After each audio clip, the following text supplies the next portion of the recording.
All right, folks, good morning. I see we have 9. It's 11:05.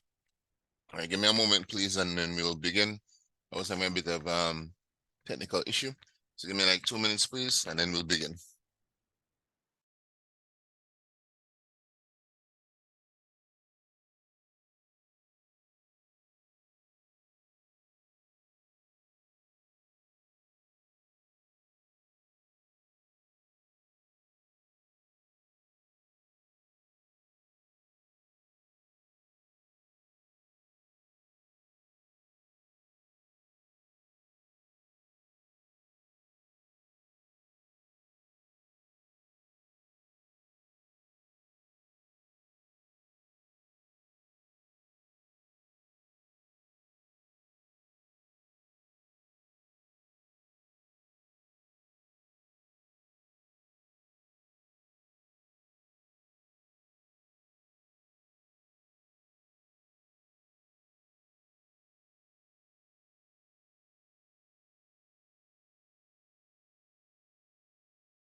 All right, so you should be seeing my screen right now. We're going to be finishing up tissues today, and we're going to be moving on to, I think, anything is cardiovascular system. Let's make sure, shall we? Circulatory system, then lymphatic, right? So we'll be moving on to circulatory system, which is, of course, not just the heart and blood vessels. We'll also be looking at blood and the different types of blood cell, different types of erythrocytes, leukocytes, that sort of thing, right? We'll be talking about the function of platelets as well. So all of that will be included. But before we get to that, let's just finish up tissues. I think the last thing we were doing was epithelial tissues. And we were speaking about how epithelial tissues were classified, right? And then we're running through some examples. And I think this was probably the last thing we did when I spoke to you about simple squamous tissue. And that simple squamous tissue has to be very flat and very thin and single layered to do its job. That said, you should already remember that as long as the term squamous is in the name, that we're already dealing with something that's flat, right? So cuboidal, as wide as it is tall, columnar, taller than it is wide, squamous, flatter, very, very flat, right? And of course, when we say simple, we're referring to only one cell layer. Now, simple cuboidal, on the other hand, is a little different from simple squamous. Yes, this only has one cell layer, but the function of the tissue is slightly different, right? So remember, simple squamous, very flat, very good at gas exchange. Substances can pass easily through it, which is why we mentioned it is what makes up the lining of the alveoli of your lungs. It is also what makes up the skin of a frog, which allows that frog to pass gases through its skin as a part of its respiratory system, right? Now, simple cuboidal instead doesn't have a tendency to form flat surfaces. Instead, it's usually found in tubes, right? It is one of these predominant cells that you find in tubes of particular glandular tissue. So your hand went up.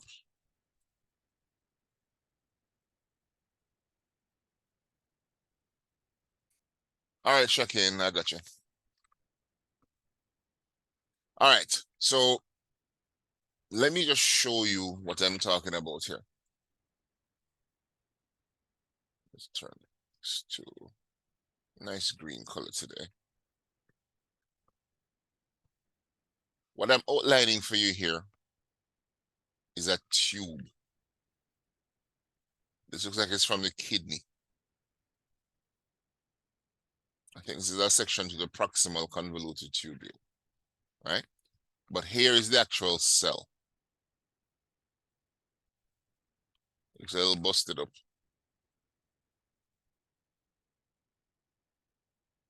There's another one. Oh, I left out a piece of this one down here, so.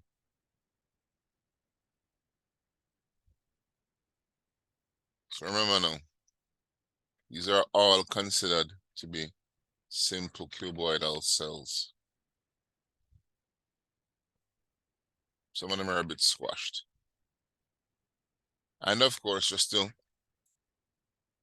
bring the whole thing home, let us also highlight the nuclei, right? Just in case you're not seeing it clearly.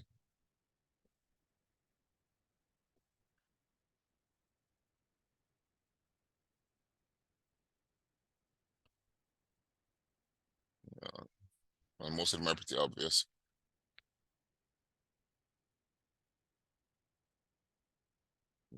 That one there. It's not so obvious. Okay. So each one of these is a simple cuboidal cell, right? And once again, you can see here, I mean, do any of them look like squares? I don't even think so. But for the most part, they're not significantly wider than they are tall. Hence, they are cuboidal, right? Now, these cells are good for absorption of substances. Remember, this is the kidney tubule. So it's good for absorption and secretion of substances, right? So these things can actively pull substances out of the urine, for example, or allow them to pass through by facilitated diffusion, which you should know what is by now, or allow substances to be secreted through them, okay? So they're good for absorption and secretion, okay? And remember, they're very common in glands because, of course, glands secrete, right? Then now we have simple columnar cells. Once again, simple means one layer, okay? Now, a lot of times when I show this image, students assume somehow that this here, this whole thing here, is a cell. Nope, that is not. The cells are here.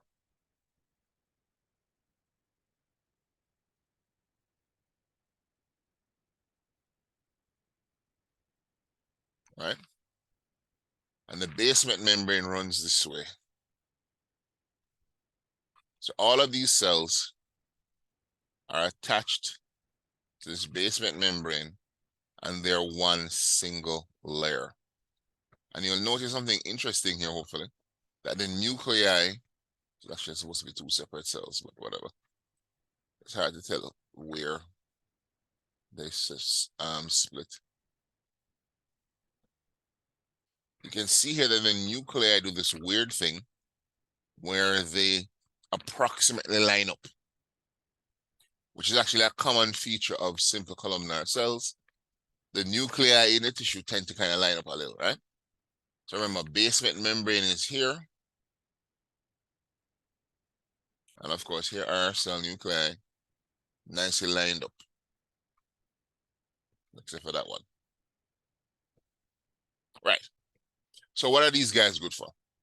First of all, you'll find them lining your stomach as well as your small and large intestines, okay? And they're also useful for secretion and absorption, okay? So for example, in the small intestine, they produce what we call intestinal juice, which contains digestive enzymes, and they release it into the digestive tract. And everybody here knows microvilli, right? You would have done microvilli at high school, so you know reabsorption in the small intestine. Microvilli increases surface area for reabsorption, right? So that should sound very familiar to you.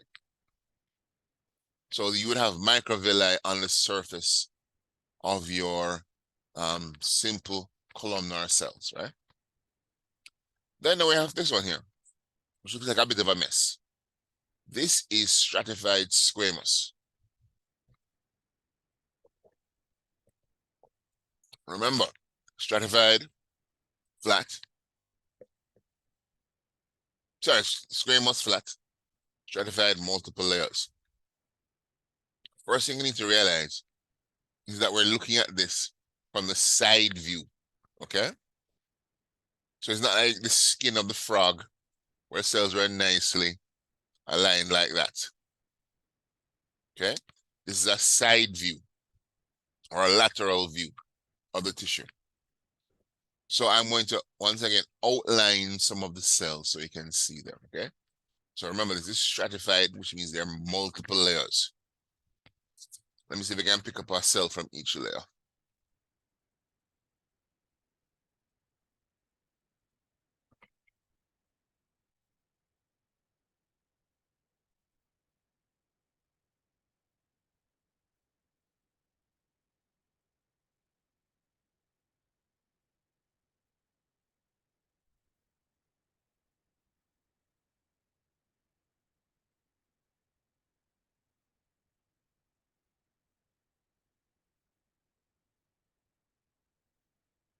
So that's one.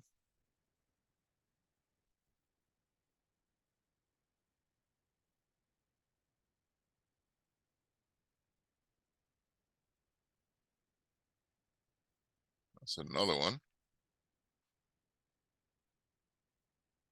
Now, as you go further and further down, the cells actually start to become roundish until when you're close to the base, they look pretty round actually.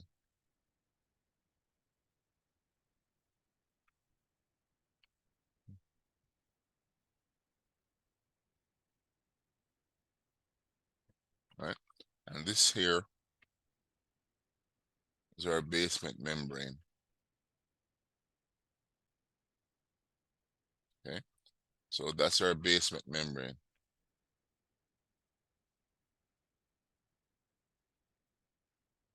So what's going on here? Remember what I said to you about naming tissues.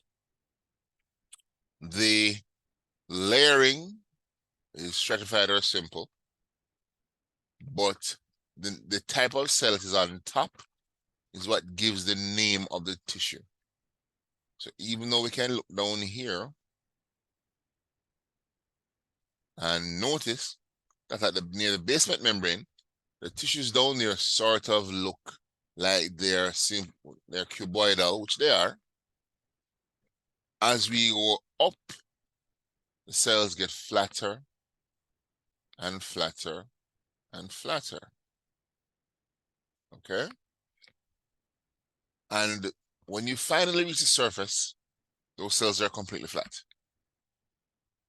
Therefore, this is a stratified squamous. Okay?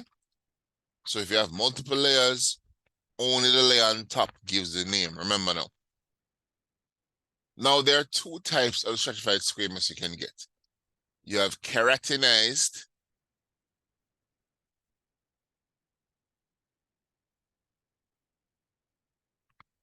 which of course means they have keratin in them, and you have non-keratinized to make life easier. Right? So keratinized, non-keratinized. Now, you should all recognize the word keratin. Can somebody tell me what keratin is, please?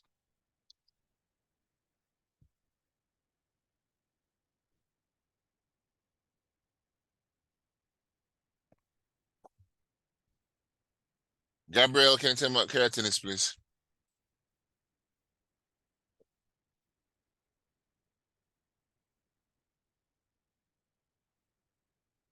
Gabriel Hartley.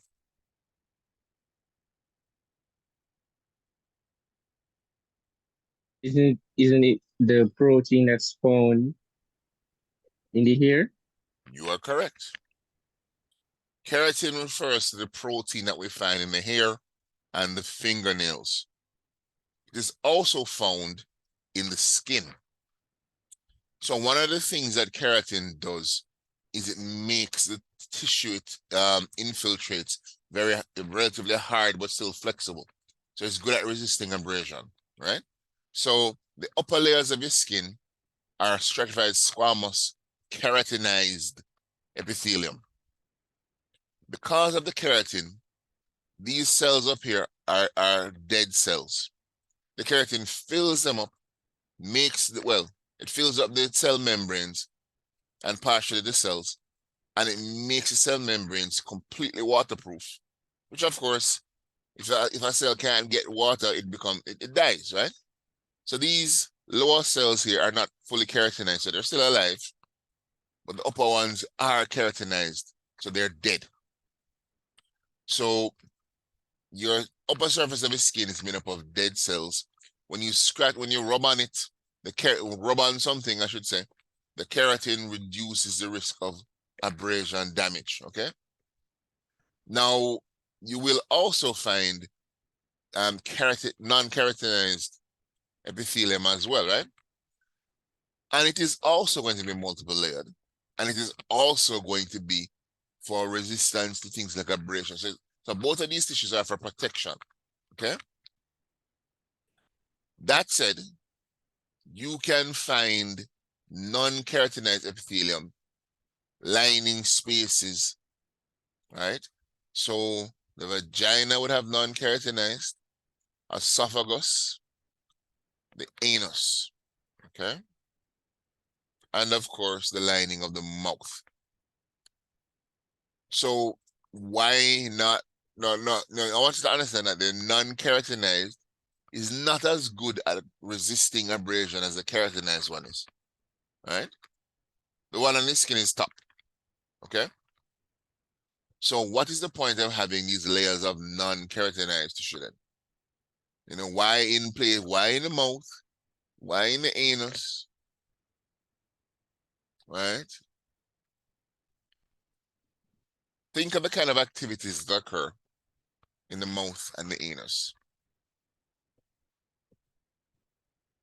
I mean, what is the anus doing? Right? It's passing feces out. If you've ever eaten corn or peas and relieved yourselves, sometimes you'll see still see the same corn and peas come back out. It seems like, right? So these harder substances are rubbing against your anus as you're doing yourself a number two, right? As the famous George Carlin said, you're leaving a poop, you're not taking one, right? So when you're leaving your poop, it passes through it, rubs against the skin. Now, so you need to have multiple layers to resist that abrasion. Okay? Mouth, you're chewing food. Food can be tough. I mean, for example, if you ever had crackers and you're chewing crackers, the tough crackers rubbing on the inside of the cheeks, right? So you need to have multiple layers of cells, so stratified squamous, for protection. Why isn't it keratinized? Because keratin does not digest. You can't break keratin down easily. So, and these dead cells up here, they shed all the time. You're constantly shedding these dead cells. Everywhere you go, you leave some of your dead cells behind. Okay?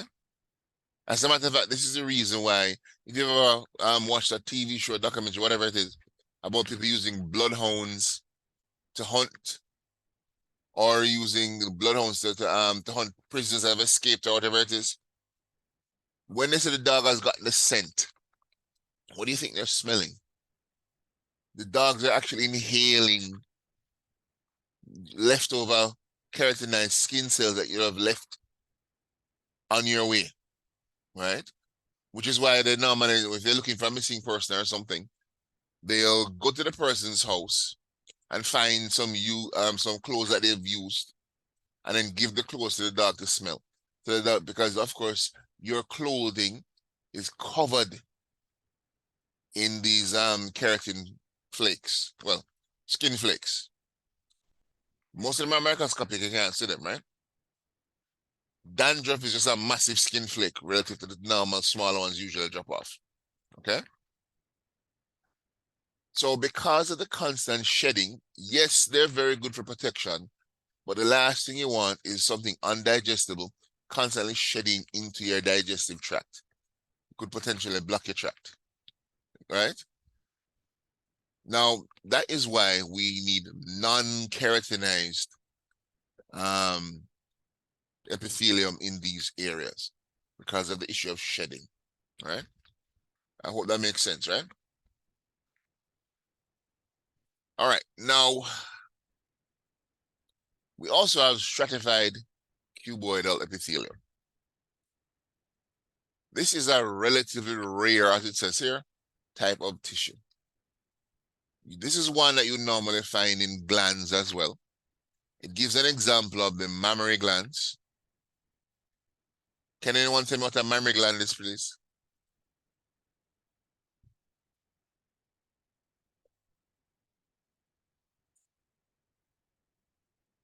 Then I need to ask people. All right, let me ask somebody. Jody and Edwards, can you tell me what a mammary gland is, please?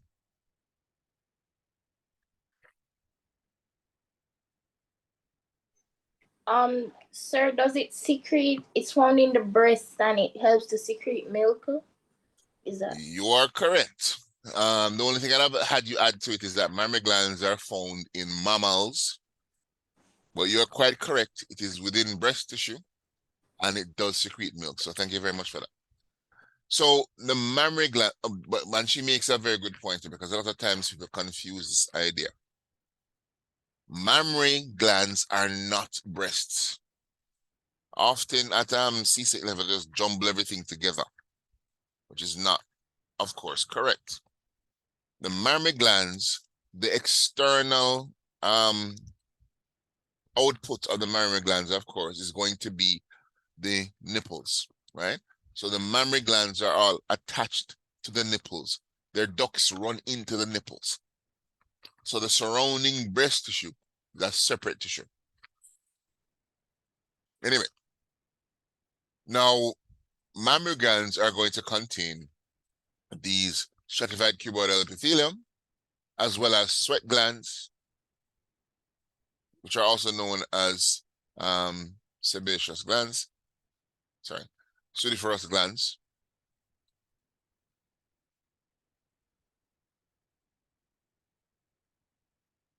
So also known as sudoriferous glands. And of course, your salivary glands, okay? They're all going to contain this type of tissue. Now, this tissue is very good at, of course, secretion, okay? Now, here's the thing. Sometimes when a cell secretes, the cell itself is damaged during the process. So, for example, the mammary glands, when the mammary glands produce milk, what the mammary glands do is they move the milk up into a certain, up into the upper part of the cell, and in that part of the cell degenerates to release the milk into the duct. And since the cells are constantly damaging themselves to make their product, you need to have multiple layers of them. So as one gets too damaged and dies, the one below can start the process, right? So that's why you have multiple layers of cuboidal tissue for that purpose, okay? So remember, stratified cuboidal epithelium, fairly rare, found in mammary glands, sweat glands, salivary glands, right? Its main purpose is secretion, right? All right.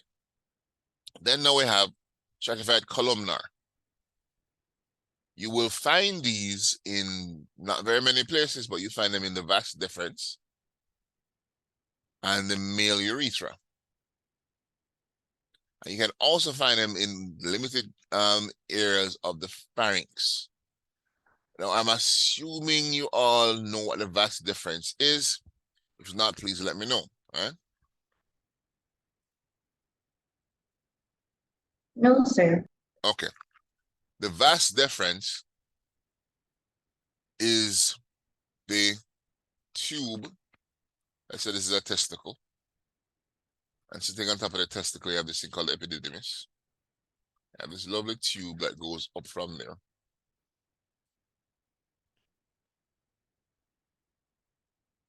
And so this is a testicle, or testes, I should say. That's epididymis.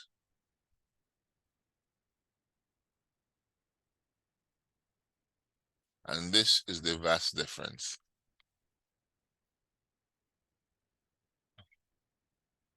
I was writing sideways. The term vasectomy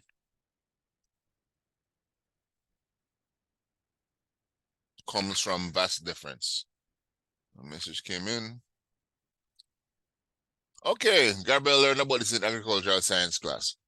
The reason for that, I'm sure, is because in some cases, I think it's probably mostly like cows, they want to castrate the cows. And what they would do is they would knock the cow over. I mean, this is, you do this sometimes for ram goats, but not so often. You push over the small cow, small male cow. Usually they're babies at this stage. You don't want them to get too big, it gets dangerous. And what you do is you cut a slit in the side of the scrotum and you pull out the vas deferens, this tube here, and you cut it, right? Now, sometimes the farmers, after they cut the vas deferens, they'll pull out the testicles as well, just to make sure.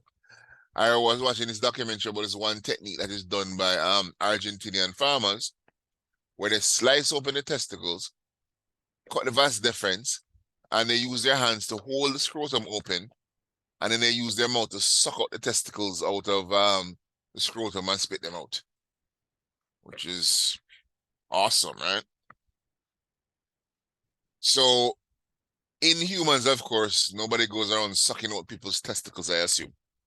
What the doctor will do instead is the doctor will cut the vas deferens, fold the ends over and sew them shut.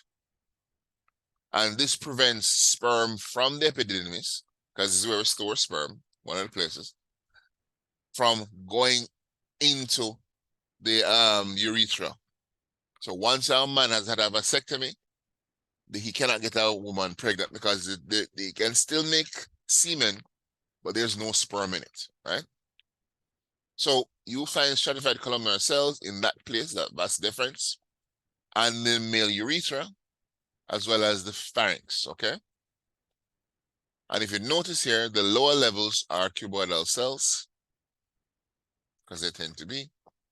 And the upper layer, of course, is going to be our stratified columnar cells. And these guys are ciliated, right? Lots of cilia. The cilia actually help to push the sperm along as they're moving through the vas deferens, right?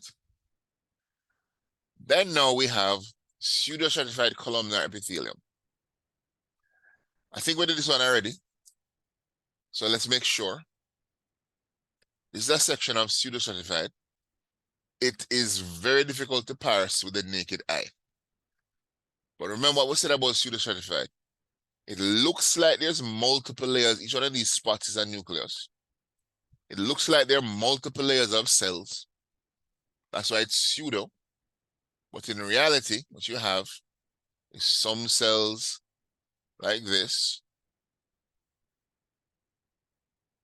some like that,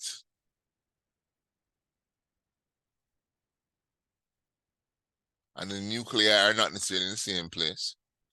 And sometimes you have one cell in front, another cell behind it like this. Because the nuclei are not in the same place, it will look like that. So this looks like two layers here, but there's one cell in front and one cell in behind. And then you have some cells down here that even though they're all attached to the same basement membrane, not all of them will reach the surface, right? So because of that, it looks like there's multiple layers of cells. But because they're all attached to the same basement membrane, we say that it's actually a single layer of cells. So it is pseudo-stratified. Pseudo, of course, as you know, means false. So the stratification is a lie, okay? Then now we have transitional, right? And in transitional, as I'm sure you kind of think, wait, did I mention this one? I probably did, but let's make sure. The idea of transitional is that the cells themselves can change shape. So that's how they transition. They can go from looking cuboidal to looking columnar, right? So it is very difficult sometimes to parse out what you're looking at. So for example, here, let me change the color to green.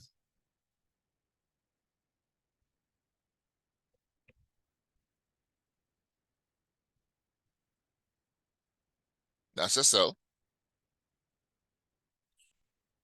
And here's another one. So far, they look columnar, right? Even though this one looks like it's floating. But here's one here. That looks kind of columnarish, right? Even though it looks a bit weird. And then here's another one here. That doesn't look columnar at all. And up here, here's another one, right? So as you're seeing, you have multiple layers of cells, but the shape of the cells vary quite a bit. So here's another one that is fairly wide, right? That's almost kind of like squamous almost, right? Now, sometimes you will get a cell, and inside that cell, you will have two nuclei instead of one. So like this cell, okay? So remember now, transitional epithelium, the shape of the cells vary, right? So it's not consistent. You do have multiple layers, and occasionally you'll find cells with 2 nuclei in there instead of 1, right? Now, what makes them transitional is the ability to change shape. The changing shape occurs as the tissue is stretched. So you find transitional epithelium in places like the bladder, right? And in places like the urethra. Not urethra, uterus, sorry.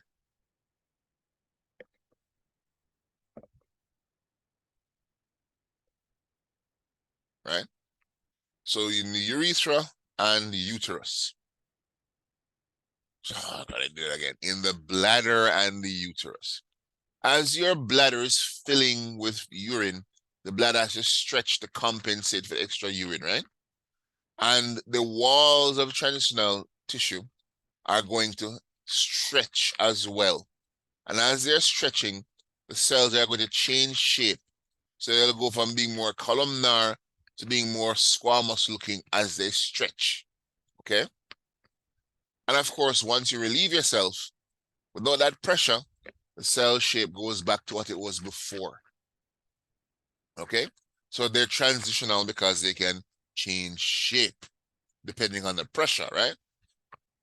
Now, not only are they stretching under pressure, their actual purpose is to waterproof. Sounds a bit weird. But these cells are for waterproofing your bladder. Without them there, your bladder would actually leak every time it fills up too much. And I don't mean leak from the front, as in run down your pants. I mean it would leak into your abdomen. And if you think about it, urine contains urea. Urea gets into your abdomen. Urea breaks down to give you ammonia. You now get ammonia poisoning and you die, right? So the transitional epithelium in the bladder legitimately stops you from dying by preventing the urea from entering your abdominal cavity, okay? In the uterus, of course, I mean, it should be fairly obvious why you need tissue that stretches in the uterus, right? At least I assume it's obvious to you, right? So as the fetus develops and gets bigger, the uterus has to stretch quite a bit. The uterus can easily stretch over 100 times its initial size, right? So it has to be able to stretch without damaging. All right. Now, we're almost done with epithelial tissue.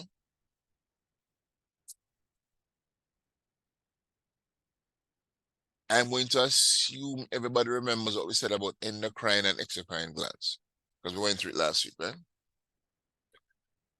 Now, that said, I want to talk about these 3 types of glands here: merocrine, apocrine, and holocrine glands. Okay. So merocrine, apocrine, and holocrine glands. By the way, the next lecture is blood components to heart. It is here, as you can see, in Canvas. So I don't remember how far down it is, but it's definitely here. Let me see, where is it? So it's not even that far down. It's like about 5 or 6 lectures down, okay? So you can grab that one and then follow along. We'll hopefully be starting that one today. And if not, well, there's always the next day, right? All right, I'm assuming everybody has a Canvas account. I haven't heard any different.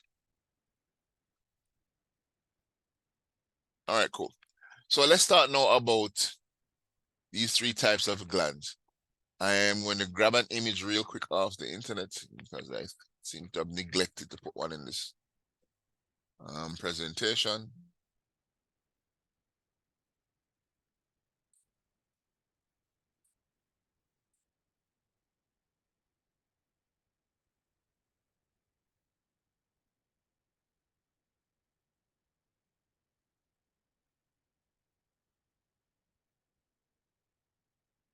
Okay. So these are the three most common types of gland that you're going to find. Okay. Merocrine glands are glands that secrete their product by exocytosis. Remember exocytosis, right? You put them in little vesicles, you send them to the edge of the cell.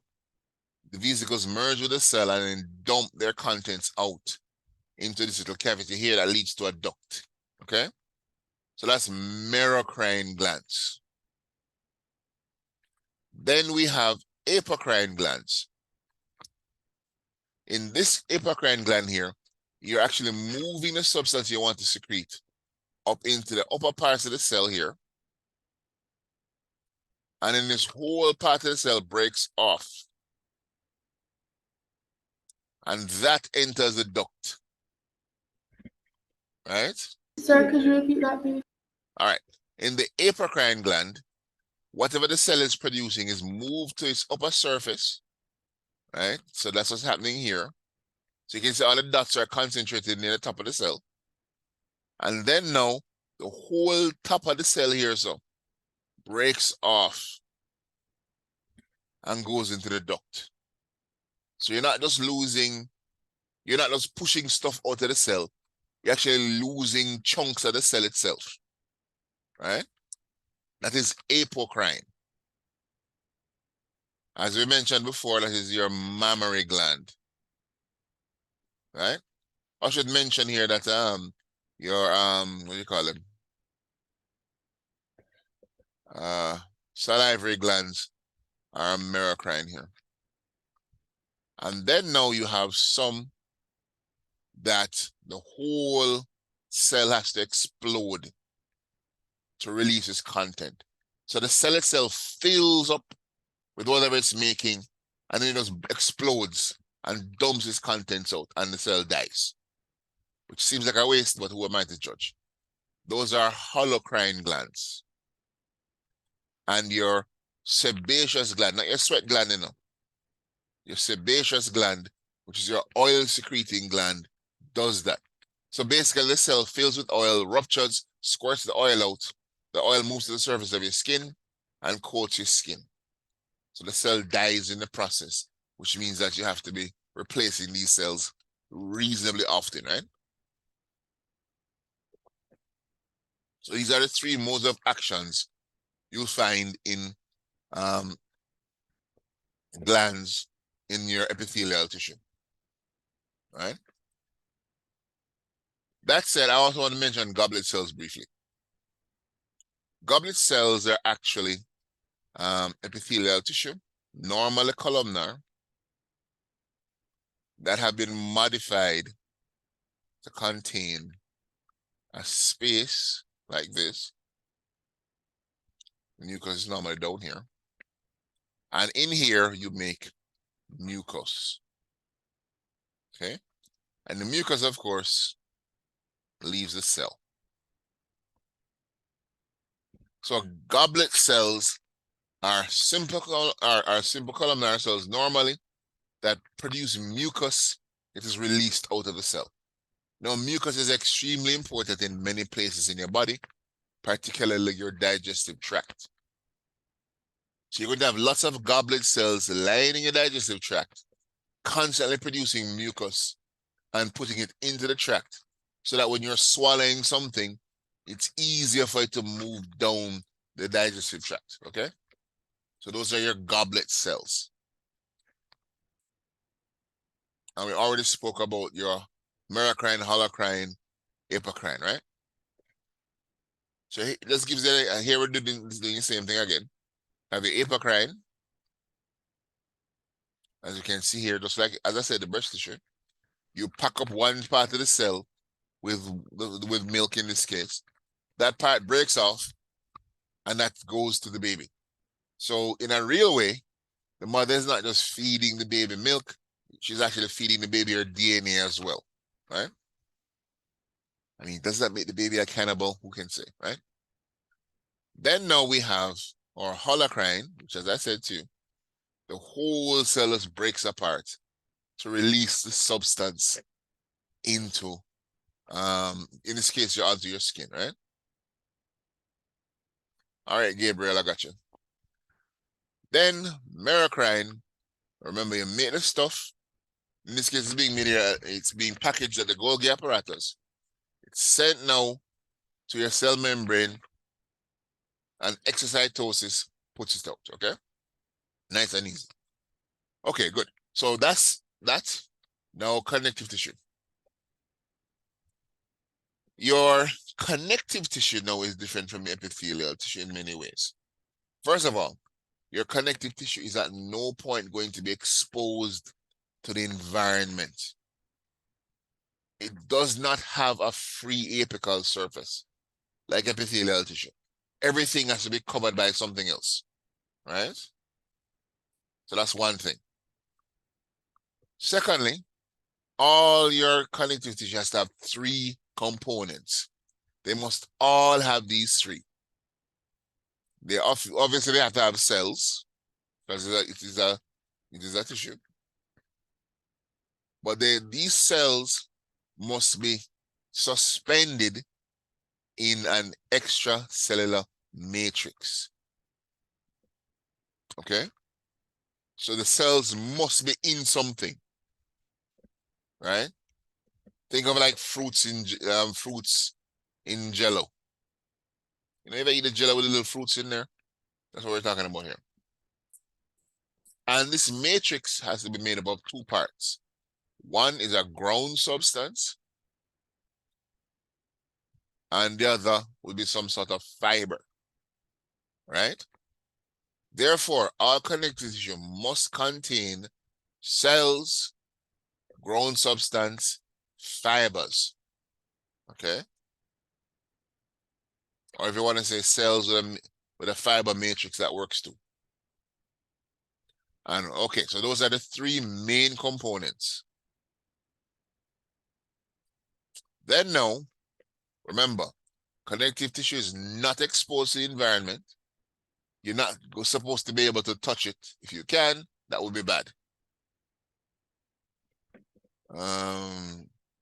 Sarian has asked us to redo apocrine, so let's redo it real quick. Apocrine cells, when they make their substances, in this case milk, mammary glands, they move the milk to the upper surface of the cell, as you can see here. And once you fill this part of the cell, that part breaks down.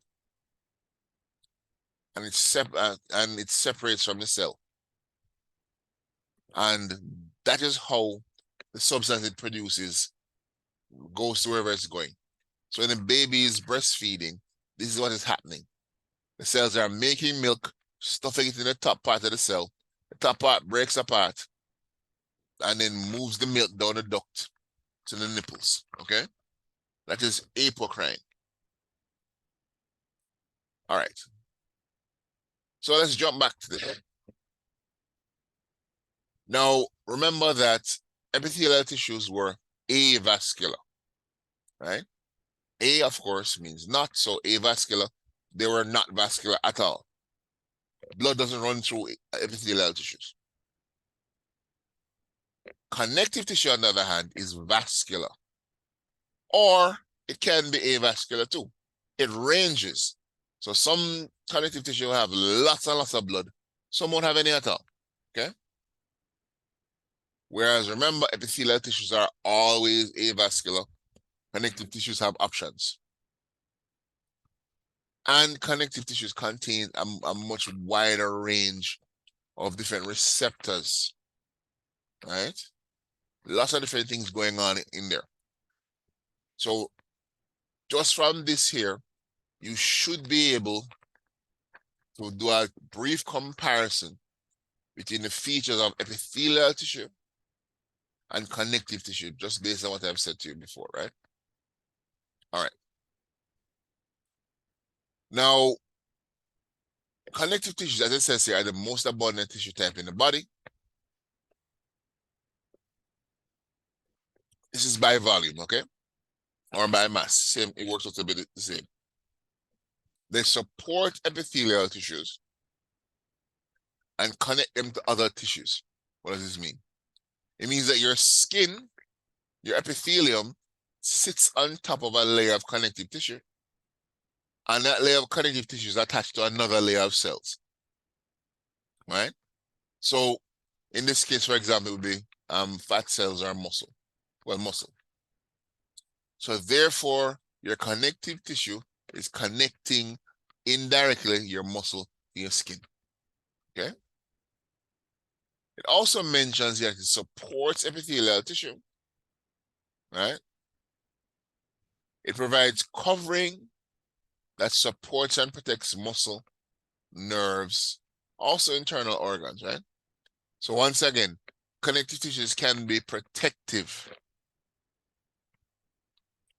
It gives an example that bone is a connective tissue. It is, of course, the hardest connective tissue you can find. And it protects organs, of course, as well as provide a framework for muscles. So, for example, your chest cavity, we have our rib cage protecting what's in there, okay? Attached to our ribs, we have the diaphragm, which helps us to breathe. We have muscles, external intercostal, internal intercostal, which of course also allow us to breathe. The muscles that move your body, skeletal muscles, are attached to bones, right? So they're extremely important. Then, of course, we have insulation from adipose tissue. Hopefully, you all remember that adipose refers to fat tissue, right? And I'm sure we know fat insulates the body, and it is also a means by which we store lipids, right? Now, that said, blood is also connective tissue. Blood is referred to as a fluid connective tissue. And it, of course, provides your body with a means of transporting substances, right? Now, here are some characteristics that you'll find continued. We mentioned that our connective tissue has to have cells. And yes, that is true, but it is not, doesn't need to have a lot of cells. So it's not very cellular. So every part of your epithelium is composed of cells, except for a little basement membrane, which doesn't take up much space. So it's 90% cells. Your connective tissue can be less than 50% cells, right? So less than half of it can be cells. So you can have or even less than that. So basically, you don't have to have a lot of cells to be a connective tissue, but you do need to have a lot of extracellular matrix, okay? Remember, the matrix is there to suspend the cells, to hold them, right? So in blood, for example, your matrix would be your plasma, and your red blood cells, white blood cells, of course, would be the cells suspended in the plasma, right? Now it mentions extracellular matrix must have fiber and ground substance, okay?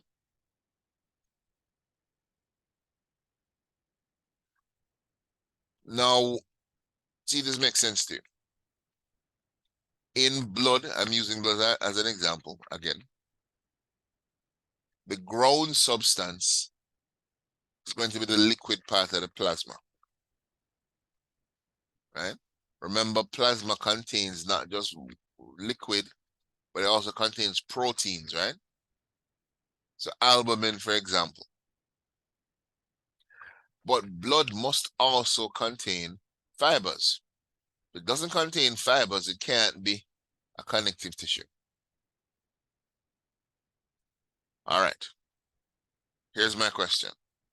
Does anybody know what kind of fibers you find in blood? Have you ever seen fibers in blood? Do you know of any kind of thing in the blood that could be fibers?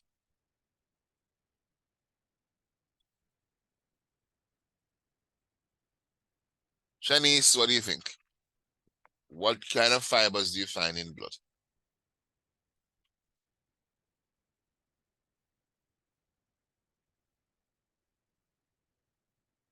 Hear me? What kind of fibers do you find in blood? I don't think there's any fibers present in the blood. All right. Fair answer. Let's see. Let me ask one more person. Kalicia, Swaby, what kind of fibers do you find in blood? Sir, I'm not sure. All right. Now, I'm going to write a word and you tell me if it looks familiar to you.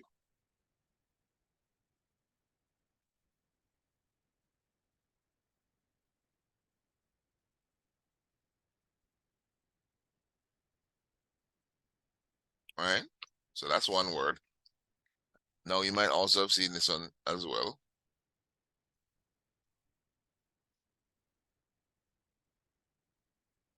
Okay. Does anybody know what those are? Fibrin, fibrinogen. Okay, yes. Do y'all remember these from CSEC? Anybody remember these from CSEC? Yes, sir. All right, Daniel said no, you say yes. All right. When you get cut and you're starting to bleed, in order to stop you from bleeding, you have to clot your blood. Floating around in the blood, dissolved in the blood, you have a protein called fibrinogen. Right? Gabriel says fibrin is an insoluble protein that helps with clotting blood. 100% correct. So fibrinogen is going to be converted to fibrin. Fibrin forms these long strands that are insoluble, which means they don't dissolve in the blood anymore, which are then turned into a mesh that is used to form the clot. Okay? So there are fibers in the blood, but they don't show up constantly. When you get cut, they pop up. But the precursor, which is the fibrinogen, is always in the blood. So therefore, blood is a connective tissue because it also has fibers, right? All right. Sometimes I forget that, and this is my fault, that sometimes what we learn at CSEC, it shouldn't be variable, but depending on the school you go to, sometimes it seems like it's variable, right? Anyway, so please remember, fibrinogen or fibrin, either one can be used as an example of fibers in the blood, which makes it a connective tissue, right? Okay. Now, that said, just to remind you, remember, connective tissue, three things: cell, matrix, fibers, right? There are three main types of fiber. Now notice I said main types. I didn't say only type, because fibrin is still a fiber, right? But in most connective tissues, these are the kind of fibers that you're going to find. So obviously excluding blood. You're going to find collagen, which is the toughest fiber in the body. You're going to find elastin. Hopefully when you see the word elastin, the word elastic comes to mind, because this is going to be stretchy. And you're going to find reticular fibers. Reticular fibers. These are short fibers that are used structurally, right? So three major types of fibers in blood, sorry, in connective tissue: collagen, elastin, reticular, right? Okay.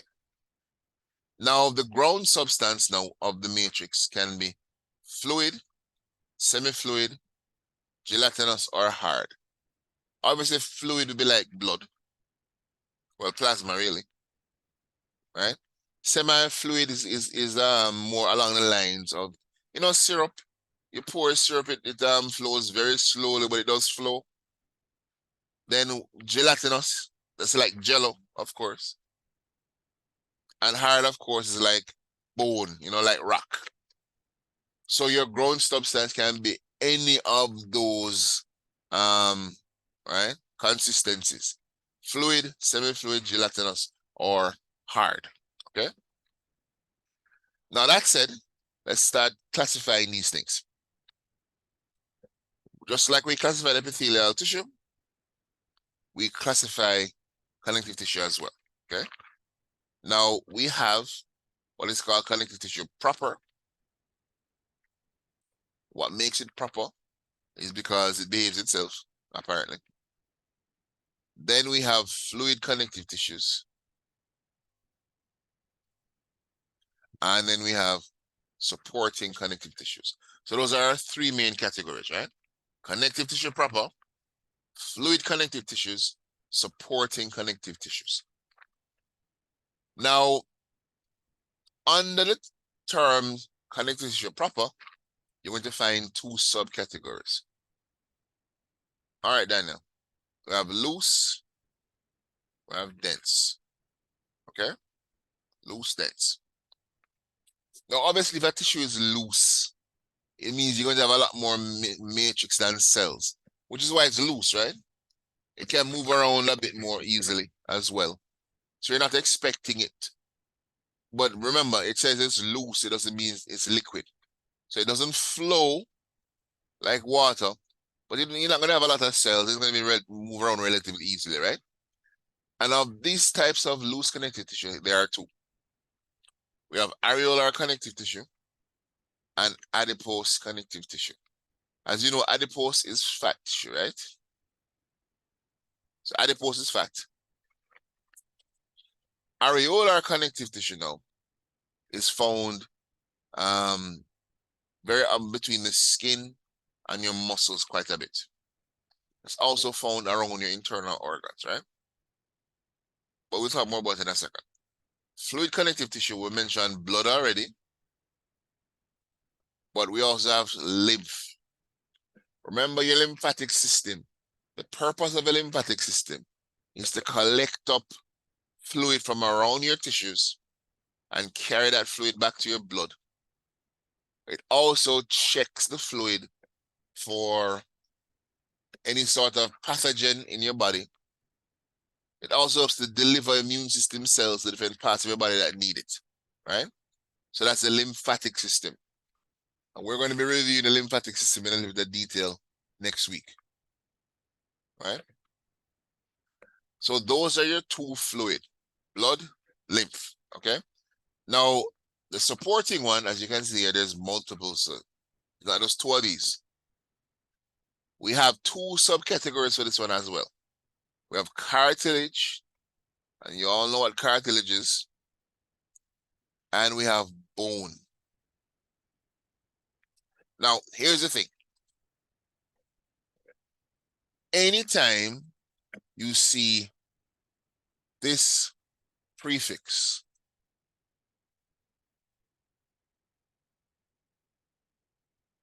C-H-O-N-D, cond, right? Sometimes it's chondri, sometimes it's chondro, but you always have the cond. This refers to cartilage.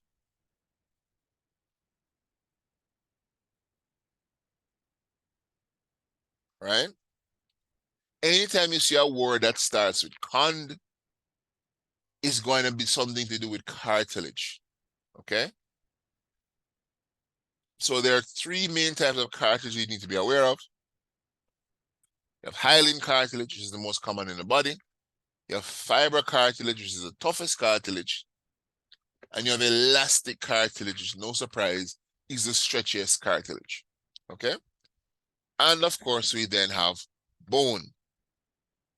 And if you see the terms osteo, right, or osseo, we're talking about bone, okay? Osteo, osseo equals bone. All right. So now, let's look in slightly more detail at our types of connective tissue, okay? So remember now, we have connective tissue proper first. And in connective tissue proper, these are the types of cells that you will find. You will find this cell here, which is a fibroblast, and its job is to make fibers.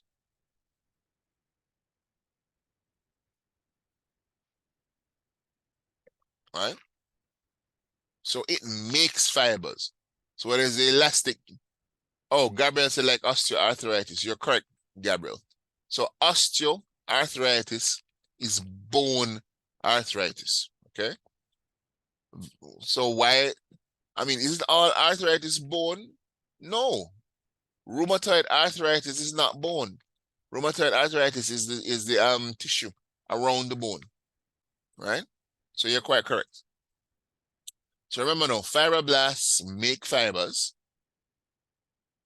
Macrophages are a type of leukocyte.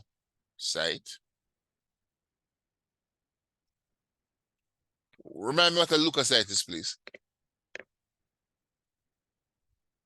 That should be you. So leukocyte. Somebody remember what a leukocyte is?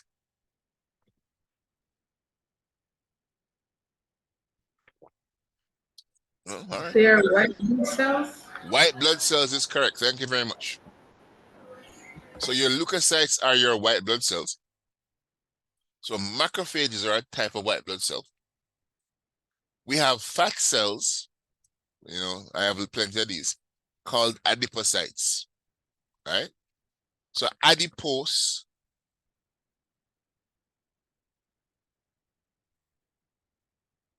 equals fat, okay? So anytime you see adipo on a word, it's fat, right?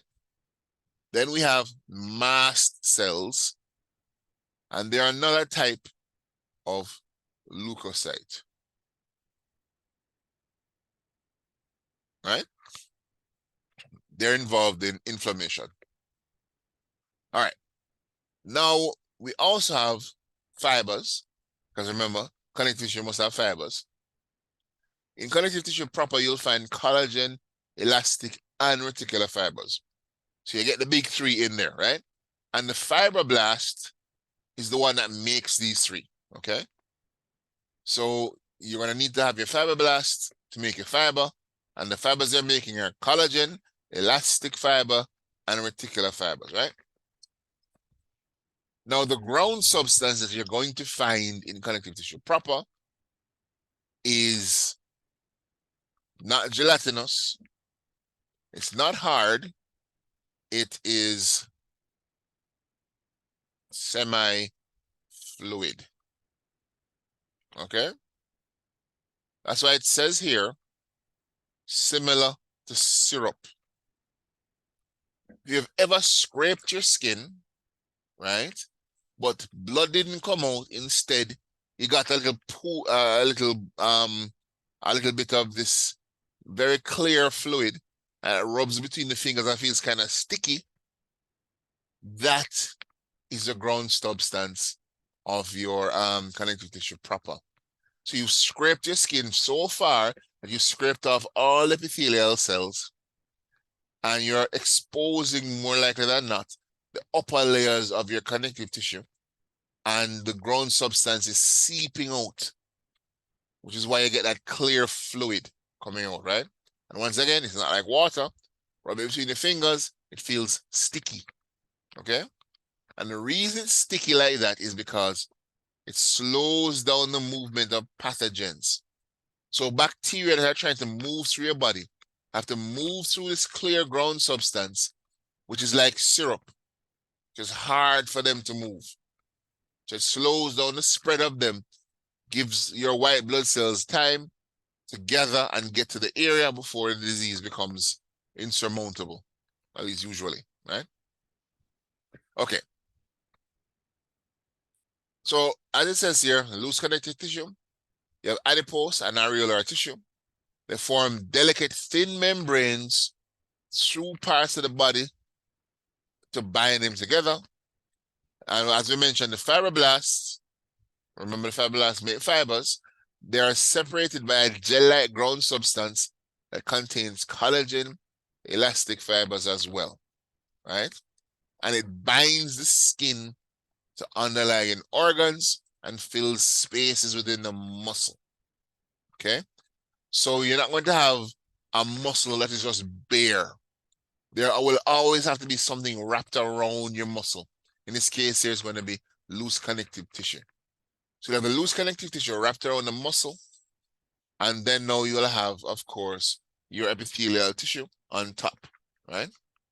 So when you press down on your skin and you move it around, you're not just moving your skin, you're moving the underlying tissues as well, including potentially the muscle, right? Now, remember, adipose equals fat. So fat tissues, of course, are there to store fat. I mean, what else would they be there for, right? When these cells fill with lipids, their nucleus gets pressed to the side. So when you look at adipose tissue, it looks like they're blank cells. It looks like they're empty. But realistically, what is happening here is this is a nucleus right here, so. Right? Here, and here's another one. It almost, in some cases, looks like the nucleus is pressed out of the cell. Because there's so much fat in the cell, you push the nucleus down to, can't say one side is a circle, but to one small area in the cell. Right? So this is the nucleus right here. Here's one. There's one, right? Now, as it says, they're found beneath the skin, around the joints, as well as the internal organs. Fat is good at absorbing impact, right? So this is the reason, for example, why if a fat person gets in a car accident, they're more likely to survive. It sounds weird for me to say this, but statistically, if you get hit by a car, if you're fat, you're more likely to live. Because the fat will absorb some of that impact, right? Now, it's around your internal organs as well, which also helps because it cushions the organ, which also reduces damage. That said, too much fat around the organs can compress your organs, okay? They can squeeze down on your organs and reduce the ability of your organs to function, right? So you want some amount of fat in your body, but you don't want too much because it will cause problems, right? You can take my word for it, okay? Now, that said, I also want to mention one more thing about fat cells. As you consume more and more fat-containing food, or just carbohydrates, because carbohydrates are converted to lipids for storage indirectly, but that's the basic idea. Your body has to produce more fat cells, okay? So a fatter person will contain more fat cells. If you try to lose weight, okay, as you are losing weight and you're pulling fat out of the fat cells, they start to deflate. Now, I want you to understand that the human beings did not evolve in plenty. And by that, I mean, we didn't evolve with food just all about the place. Nobody ever had to worry about food. You know, it was always 24/7 food. No, you evolved in food scarcity. You had to go out every day and search for food and hope you'd find it. Sometimes you'd come into contact with large quantities of food, right? A bonanza, hey, you know, a lion killed a gazelle and left half of it there because it couldn't bother eat it. So you have all of this food, you need to eat the food now. And you need to be able to store what you eat. Hence, fat storage, okay? So our bodies are constantly in this food store mode. You can't turn it off. You've evolved to do it this way, right? Now, that said, when you start to drain fat from your food storage, because of the way you evolved, there's only one thing that would have caused this to happen. Right? Nobody thought, hey, maybe you just didn't feel like eating for the last 10 days and you'll eat something later. No, your body assumes that you're going to you're going through starvation. There's not enough food around, right? So the cells start to deflate. And the more the fat cells that start to deflate, the more your body goes into panic mode because of the lack of food. So what happens? Your adipose cells send chemical signals to your hypothalamus, triggering the urge to eat. You've never wanted food more than when you're on a diet, because your body thinks you're going through starvation mode. So it pushes food right up to its highest priority. And when you get off the diet, you will find that you eat and eat and eat, because your fat cells are trying to replenish themselves just in case there's another famine. But in addition to that, what normally happens is that it also tries to make more fat cells, just in case it happens again, you have a little extra storage. So what you find is people who do what we call yo-yo dieting.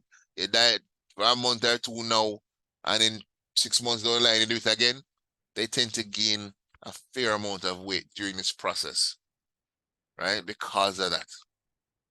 So I suppose maybe the advice is not so good from me, but you don't diet, change the way you eat. You change the way you eat, you slowly integrate more vegetables and things into your diet and cut out the simple carbs, your body will not undergo this panic. And because of that, you should be able to lose weight and maintain it, okay? Anyway, moving on.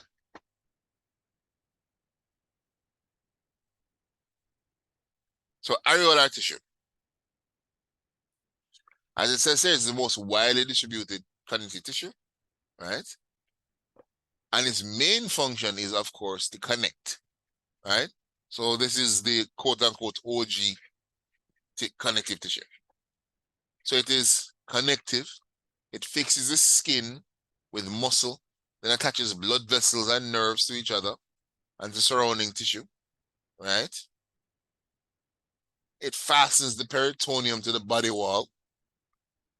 Remember, peritoneum, sorry, is the connective tissue layer that lines the abdominal cavity, right? And it also it helps to form the dermis of the skin. And the dermis is the lowest layer of the skin, okay? The dermis is not, remember the upper layer is called the epidermis, because those are epidermal cells, but the lower layer is dermis, which is connective tissue, okay? All right. Then we have dense connective tissue. Now, obviously, if you see the word dense, it must mean something is going to be very tightly packed, right? That's usually how you get something to be dense. Now, there are two types of dense connective tissue. We have dense regular tissue and dense irregular tissue. What makes something irregular or regular is how you have the fibers oriented, okay? Dense connective tissue is heavily fibered, right? You have lots of collagen fibers packed tightly together, which for the most part makes the tissue fairly strong, okay? That said, if you pack the fibers like this, so all the fibers are running in the same direction, and they're running reasonably parallel to one another, this is a very, very strong setup. If you're pulling, so if you're pulling on this, because all the fibers are running in the same direction, that is extremely strong. So anytime you have an area of your body that is going to be exposed to a force that pulls in one direction, dense connective tissue is the best thing you have. So because of that, you find dense connective tissue in tendons, and ligaments.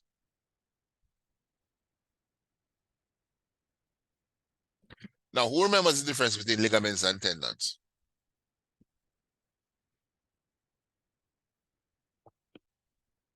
Ligaments and tendons, what's the difference?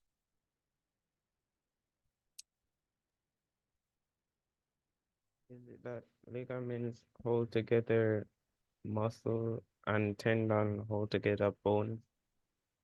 You have the wrong way around. But thanks for replying. Tendons hold muscle to bone, right? So, for example, your Achilles tendon at the back of your heel, right? Ligaments hold bones to bones.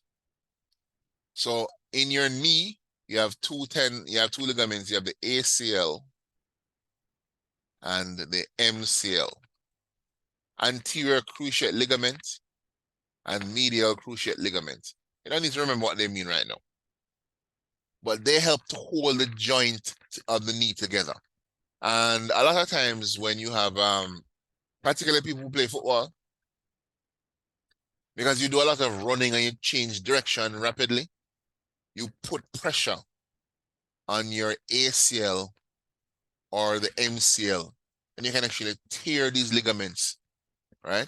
I've seen football players kick after a ball, and because the kick is awkward, they rip their ACL right off.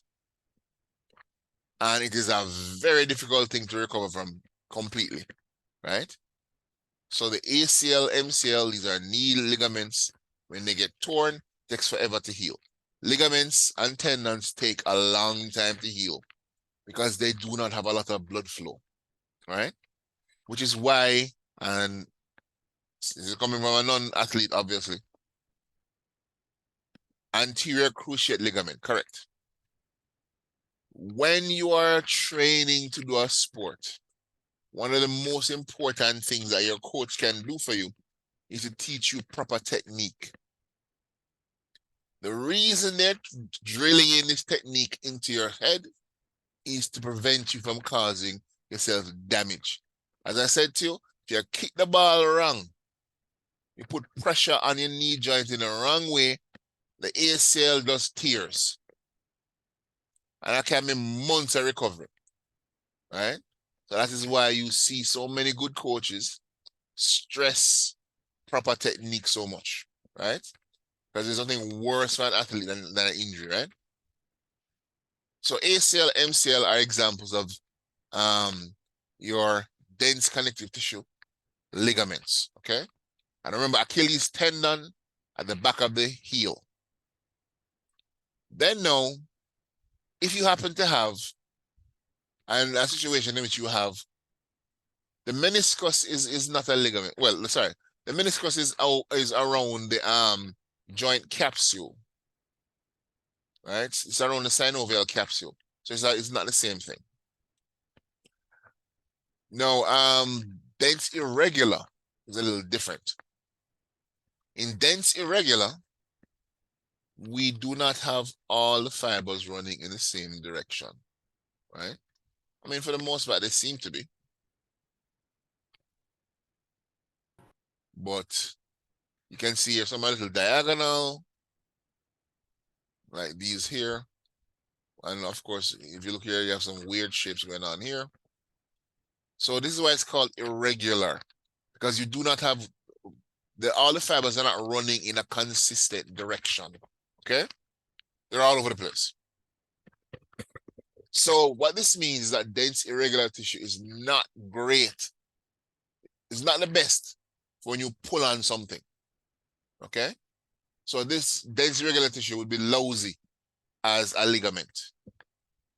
What it is good for, though, is, of course, resisting pressure. Because you have all of these fibers running all over the place. It's almost like it sets up a mesh. So when something tries to push through, it holds them more tightly. Because of that, you're going to find dense irregular connective tissue and in the dermis of the skin. There's a reason you can't just take a finger and push through your skin. I don't know of anybody on the planet strong enough to do that. Who's the world's strongest man right now? I don't remember offhand. But even the world's strongest man can't just take his finger and shove it through your skin so easy. Because you have dense irregular connective tissue sheets under the skin that resist poking and prodding, right? So sometimes when you watch movies and stuff, you'll see people, well, documentaries, you see people like they'll be testing like the sharpness of a sword or something, and they'll use the sword to cut a watermelon and say, oh, look how strong the sword is, how sharp it is. They cut right through a watermelon. You can't fling a rock stone through a watermelon, right? You can legitimately just grab a stone and throw it and pop it right through a watermelon. An average person can do that. What's ever gotten hit by a stone and it tears through them skin all the way down to the bone? Nobody. Because of the dense, irregular connective tissue layer. When you get an impact from an object, the layer underneath the skin spreads the force of the damage and resists the damage, right? So you are stronger than a watermelon, you know, in case you were wondering. Okay. So that was connective tissue proper. Let's move on now to our fluid ones. I already spoke about blood already in some detail, but let's just summarize again, right? So remember blood. So once again, all connective tissue must have cell matrix with ground substance and fiber in it, right? So once again, blood, the cells are going to be your red blood cells, your white blood cells, okay? Platelets are not really cells, but they're cellular elements, so we can group them in, okay? Plasma, of course, is going to be the matrix, as we mentioned before, right? And the fibers only shown during blood clotting, and we already know that those fibers are fibrin, right? Now, I'm not going to spend too much time running through different types of red and white blood cells here, because we'll be doing it in lots of detail during cardiovascular, right? Just be aware of the basic types of cell. Red blood cells, remember, are called erythrocytes. And what's important here is the erythro. Any word with erythro on it has something to do with your blood. So if you see a medical condition starting with erythro, must have something to do with blood, okay? By the way, it doesn't necessarily have to be red blood cells, just means blood, right? So erythrocytes are red blood cells, but erythro is just for blood, okay? Then we have white blood cells or leukocytes. Now, there are categories of leukocytes, okay? Here are the main categories. Remember, these are not individual cells. These are categories of blood cell. So your basophil is a category. There's more than one type. Your eosinophil, there's more than one type. Neutrophils. Right? You'll notice that all of these three have the word fill in them. Term fill at the end. But then up here you have lymphocytes and monocytes. Right? Now, hopefully, just from a casual view of this, it should have occurred to you that there must be something about the fills that they have in common and something about the sites that they have in common. Or else why would the suffix be the same, right? So sites must mean something, fills must mean something, right? So all fills are grainy. You notice all of these cells here have these big grains in them. right? So all fills have grains. When you look at the sites, you see spots where you don't see those big grains, right? See lots of little spots, but even your erythrocyte has spots. Everybody got spots, but only these three have grains. So your monocyte, lymphocyte, and even your erythrocyte have spots, but they have no grains. Okay? So fills have granules, sites do not. Simple as that, right? Fills equal grain, sites equal no, or no grain. Okay. We'll come back to this later. Now your osseous. Remember, that's bone tissue, right? And of course, bone is going to be the hardest connective tissue because of the deposition of calcium and phosphorus, okay? As I'm sure you all know. So the mineral salts are mainly calcium and phosphorus. There's some manganese in there and some other stuff as well, but those are the main ones. But your bone also contains protein fibers, and your bone can form layers called lamella, right? Now, lamel or lam, as in laminate. When you laminate something, you're putting multiple layers on it, okay? So anytime you see something with the word lamel in biology, lamel refers to layers. So if you look here, for example, we have multiple layers of these little black spots.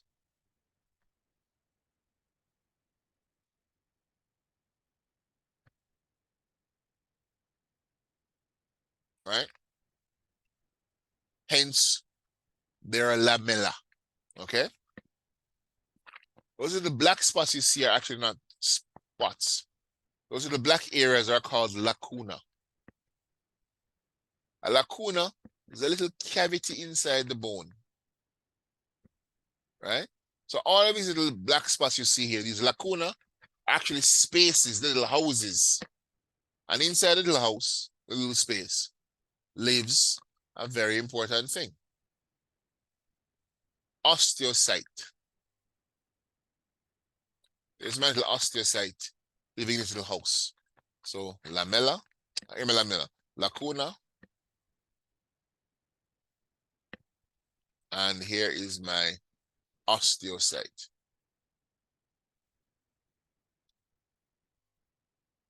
Right? So remember, each one of these little spots is a lacuna. Now, obviously, bone is tough. So this is a very tough matrix. So the cells can't swim through it, obviously. At least I hope it's obvious. So the cells that make up the cellular component of the bone have to have their little spaces to go, which are, remember, your lacuna. And remember, the lacuna are arranged in rings, and we call the rings the lamella, okay? So lamella, lacuna, osteocytes. We'll talk about the canaliculi and all of those things later, right? All right. Now, there are two basic types of bone. We have compact bone, of which this is. So compact bone is the one that has these concentric rings, these lamellar arrangement, okay? So if you see anything like this, compact bone, right? And we call that part of it that forms the rings the Haversian systems. And once again, we'll speak more about this in detail. Actually, we won't until AMP2. So we'll revisit in AMP2, no problem, right? So the little rings are what we call a Haversian system. They're actually, what you're looking at here is actually the top of a column, okay? So basically, here's what you have. You have a cylinder of bone, like this. And then in the cylinder of bone, you have the lamella. And in the middle, you have a blood vessel. Okay. So this is your version. So this here is a sideways view of this. Okay. In the middle here, you have your little blood vessel, also called a central canal. Okay. So remember, this is this. All right. It's taking longer than I thought. Okay. So remember, compact bone is heavy and it's found in areas that have to put up with a lot of stress. So you find them most commonly in your long bones. Remember your long bones? Femur, humerus, ulna, radius, tibia, fibula, those ones, they're going to be made up mostly of compact bone because they have to take the pressure of you walking around, running around, picking up things, throwing things. So they have to withstand that force, right? Then on the other hand, we have spongy bones. I mean, obviously they're called spongy. How strong could they be, right? They consist of bony bars called trabeculae with spaces between them, okay? So it's sort of like, once again, this topic is more for AMP2. This is just a little teaser, right?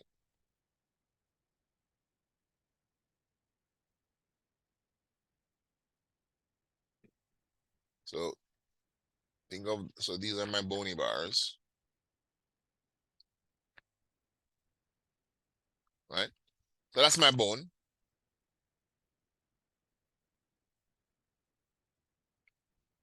All right. Now, these bony bars obviously are making a cavity, right? Now, inside that cavity, you're going to have bone marrow.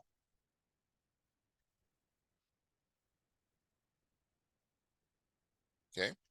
So that's my trabeculae.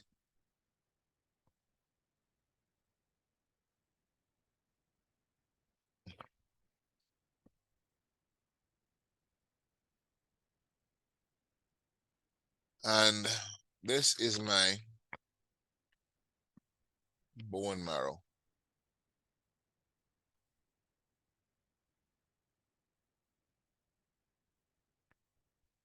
Realistically, it should be red bone marrow. Okay.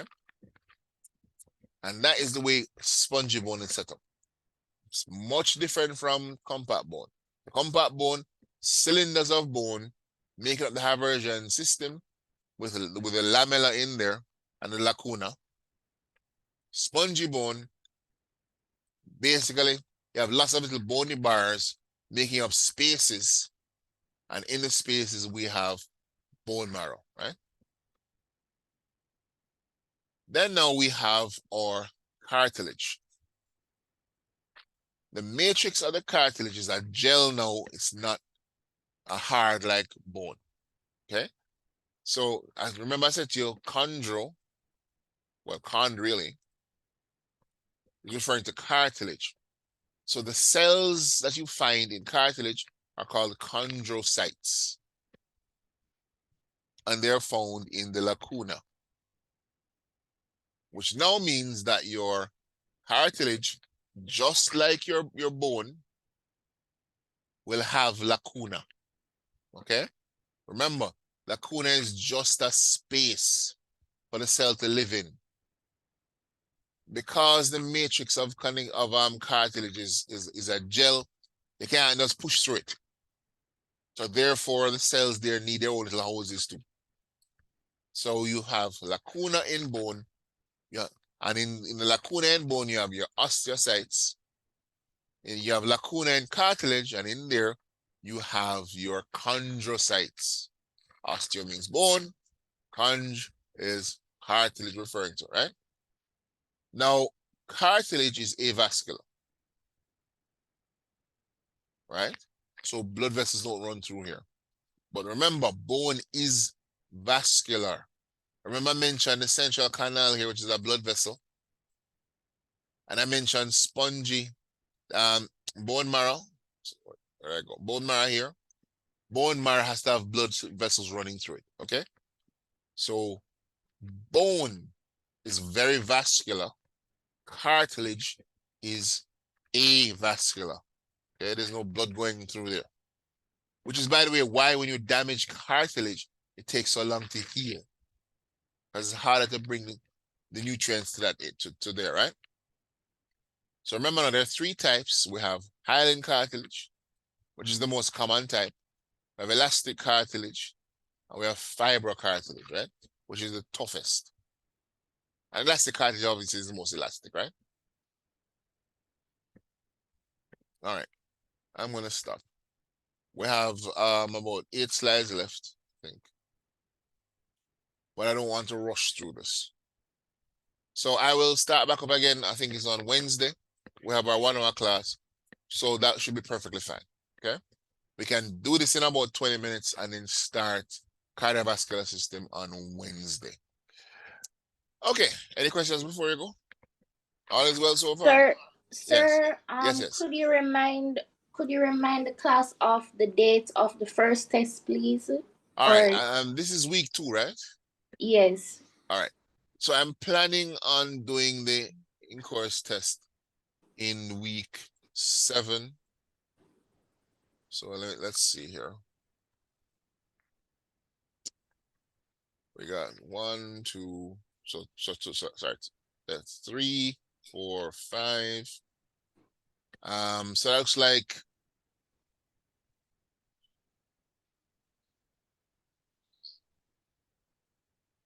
about 5. Wait, hold on. Sorry, I was paying attention. So 2, 3, 4, 5. 5 is the 8th. 6, 7. 22nd of October. Okay, thank you, sir. And we can access the recordings on Moodle, or is it on Canvas?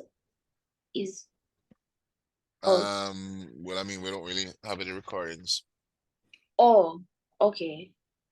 That said, if you remind me, I'll try and put something. I have a YouTube channel with a bunch of crap on there. I can add it to it. But you have to remind me about it, okay? Okay, sir. All right. What was the next question? So, excuse me, sir, sorry, just to confirm, so it's test 1, units 1 to 3 on the 22nd of October? That's what we're hoping for, yes. Okay, thank you. No problem. All right, if you haven't heard me say anything about the test by week 5, 3 weeks from now, please remind me so that I can start to give you some ideas to how to study, okay? Thank you. No problem. All right, folks. So Wednesday at 11, we will speak again. Have a good rest of your day.